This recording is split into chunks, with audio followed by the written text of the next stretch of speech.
Yesterday, somebody went back and filed a copyright claim on a video I posted in April. April, 4 months ago. It had been sitting there publicly the entire time. Nothing about it had changed. Nobody's rights suddenly became more infringed yesterday than they were in April. What changed is that in the last 2 weeks, I put out a series breaking down Matt Walsh's Civil War episode, and a lot of people watched it. So let's talk about that, because this isn't a copyright dispute. This is somebody using a copyright system as a weapon. And it's working exactly the way they want it to work, whether they even win. Now here's the sequence, and I want to be accurate because accuracy is kind of the whole point here. On July 27th, I put out the first episode of my Breaking Down Matt Walsh's Civil War claims. It was an hour long, covering about a third of Walsh's original video. That video got claimed and blocked before it even had a chance to go live. I appealed. 5 or 6 days later, it cleared. Part 2, same thing. Claimed, blocked, appealed, cleared.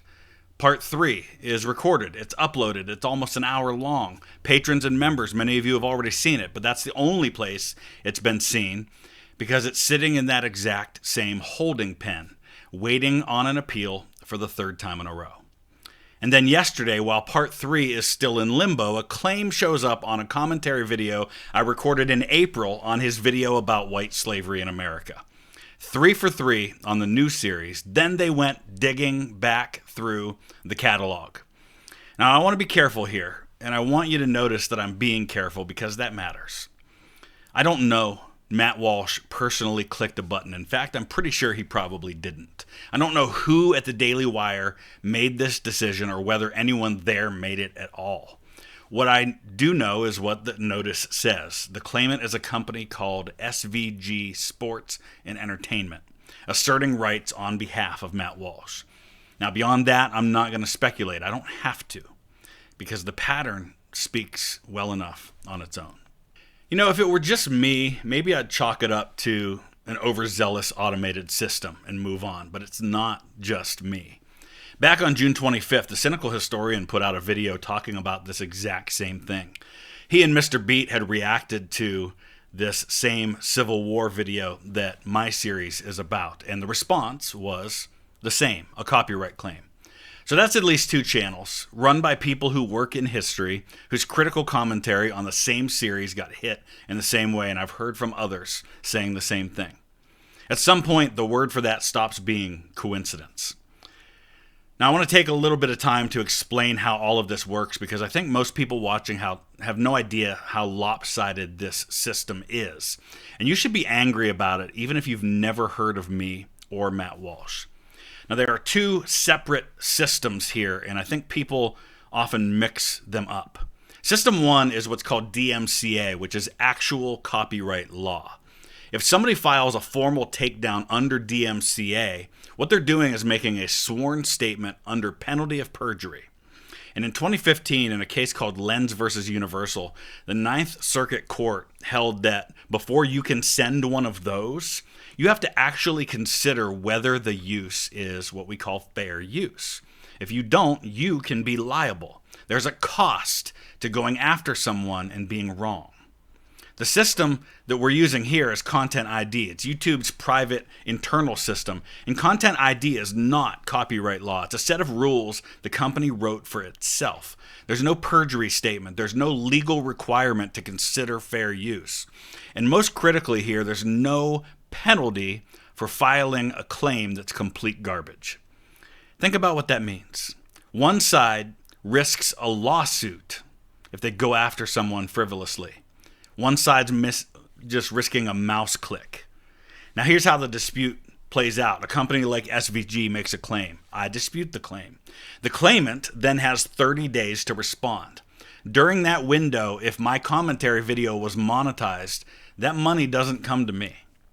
If they reject my dispute, I can appeal that, and now they have 7 more days. And if at any point in all of that they want to, they can escalate to a formal takedown, which they did, which puts a copyright strike on my channel at the end of those 7 days.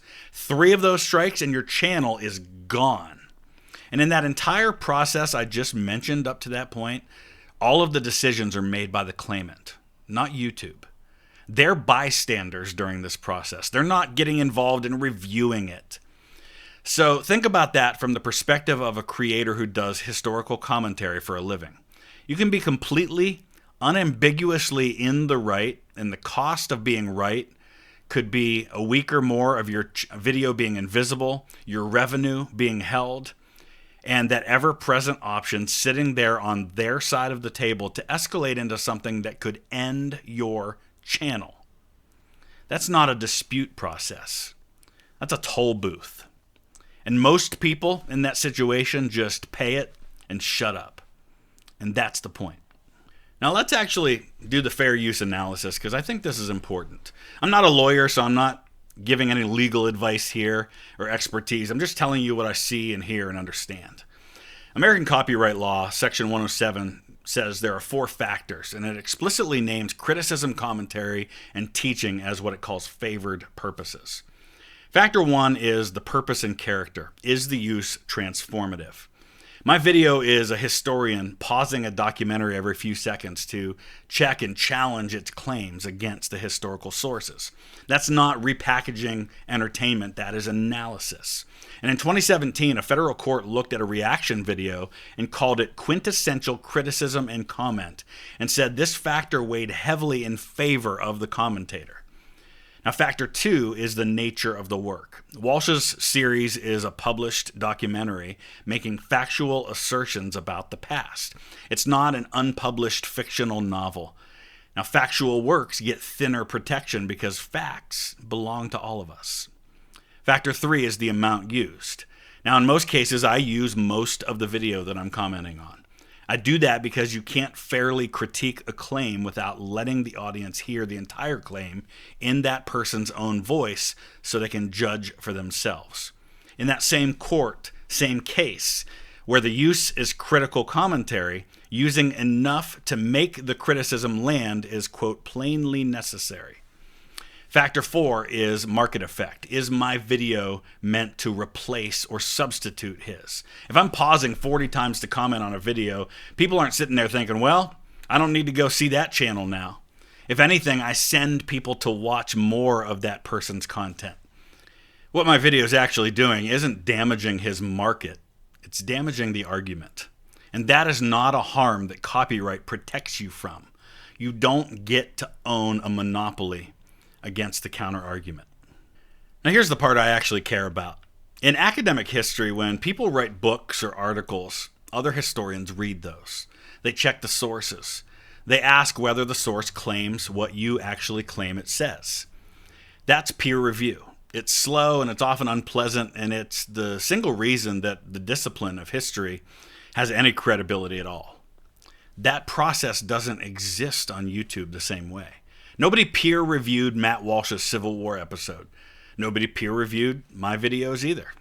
A documentary can go out to millions of people and have a slick production and dramatic music and a confident narrator, and there's no institution standing between it and the audience checking whether any of what it's claiming is true. So what have we got instead? We have this: commentary, reaction. People who read and study history for a living, going through claim by claim in public, challenging those claims, where you can watch both and decide for yourself. It's messy and it's imperfect, and it's the closest thing we have to peer review that this medium produces. And a copyright claim is a way to make that process disappear without ever having to answer a single question. Because notice what a claim never does. It never says, hey, you got the Mississippi Declaration of Secession wrong. It never says, here's the source you missed. It doesn't engage with the argument at all. It just takes the video down for a few weeks or scares creators into not challenging it at all so it can move on. And if you're teaching history to millions of people, you should be welcoming that fact-checking. If your work is solid, scrutiny makes you stronger. That's what it's supposed to do. Every historian I know has been called out and corrected in public and come out better for it. And if you'd rather use a copyright system to make the checking stop, Well, you've told everybody exactly how much confidence you have in your own argument. So here's what I want, and it isn't for you to go and yell at everybody. Don't do that. Don't brigade, don't harass, don't mass report. That doesn't help anybody, and it makes us look like exactly what they want us to be. What I want is for YouTube to address a system it has known was broken for a decade. First, there should be consequences for people who repeatedly abuse the system. If a claimant loses appeals time and time again on commentary videos, that should cost them their content ID access. Right now, a bad claim costs the filer absolutely nothing. And that's the entire problem in one sentence. Second, there should be real human review for criticism and commentary, not a form that you fill out, not AI, a real person who can look at a video that stops every few seconds to argue with a documentary and recognize what it obviously is. And third, there should be some transparency. When a company files claims across multiple channels critiquing the same work at the same time, that should be visible and known to all of us. So talk about this out loud. If you have a channel, talk about it on your channel, in your comment section, wherever you are. The reason this tactic works is that it happens quietly, one creator at a time. And most creators decide that the fight isn't worth it. It stops working the second we start shouting it from the rooftops. So I'm going to keep making these. Part 3 will go up the moment that it clears. And if they claim it again, I'll appeal it again. And I'll tell you about it again. Not because I enjoy this. Listen, I would rather take the time that I've spent on appeals and use that to learn more history or to create more content for you guys. But I'll keep doing this because the alternative is a version of YouTube where the people with money and a powerful company that can make claims on their behalf get to be the only ones who gatekeep history, and nobody is allowed to check their work. That's not real history. That's not beneficial to any of us. Thanks for watching.